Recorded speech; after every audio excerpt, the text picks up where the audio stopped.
Catus Maximus here. This time what we have is a tool that looks quite strange unless you know what it is. And that was kind of my deal because I saw this tool, saw it was in great condition, said, oh, okay, it's a Pyramid Products, made in Chicago, patents pending.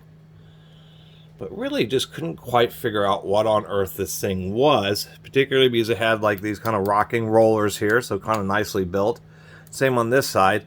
And then we have this really odd teardrop-shaped blade, which appears to actually have been hand ground. And this little adjustment system. So you have like an adjustment knob here. So you can run this in or out, depending on how deep you want it to go. So you run it this in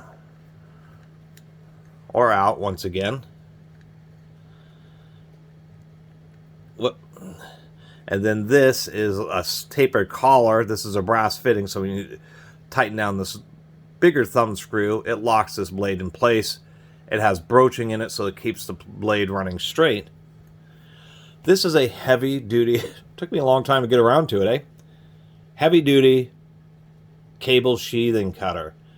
Ostensibly known as just a wire stripper, but this is a wire stripper that's used on heavy-duty power cables. Sheath power lines, large diameter telecommunications cable, and power cables that come into houses and buildings. Those large, usually aluminum conductors. And so how it works is that you would just take and adjust this knife blade to the same thickness of the insulation. That's why it has a through hole. So what you would do is, and I think you can basically use it in either direction. That's why the blade's double-sided. And when the blade dulls, you can just use a grinder to sharpen it. Anyway, how it would work is you would adjust the depth, and then these are just rollers to help make it easier. You put it onto the cable. The diameter of this is actually even too big, but you just put it onto the cable, squeeze, and pull, and that will just create a slice in the sheathing. The insulation on those large diameter power cables is very tough, so some people use utility knives, but this is just a nicer tool where you can squeeze and pull, maybe do it twice to get 2 slices, and then it actually is designed to go sideways, because once you've made the slice this way, you do it sideways and rotating it around in order to make the tangential cut, and then you can pull that insulation off and start mounting it into the terminals. So that's kind of the deal with this tool. It's just a clamp, pull and split, and then put it sideways where you can rotate it around to finish the cutting.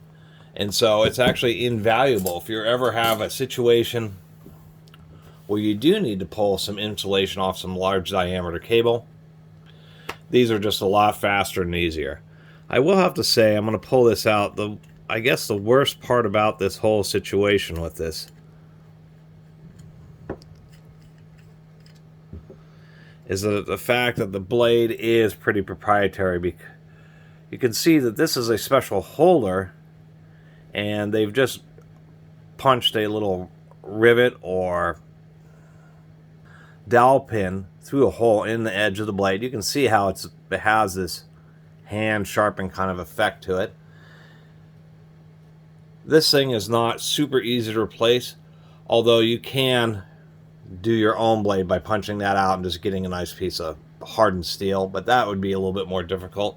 I have looked online. You actually can find these particular blades still, but that's the only thing to keep notice of. And then, of course, there's the cross broaching. That's what keeps the blade aligned. Anyway, just wanted to make a little video about this heavy-duty power cable sheathing cutter or heavy-duty wire stripper. Thought it was kind of interesting. It's just one of those really odd-looking objects that once you know what it is, you may end up having a use for it, I guess, particularly if you're an electrician. Anyway, really appreciate everybody who's been watching. See you next time.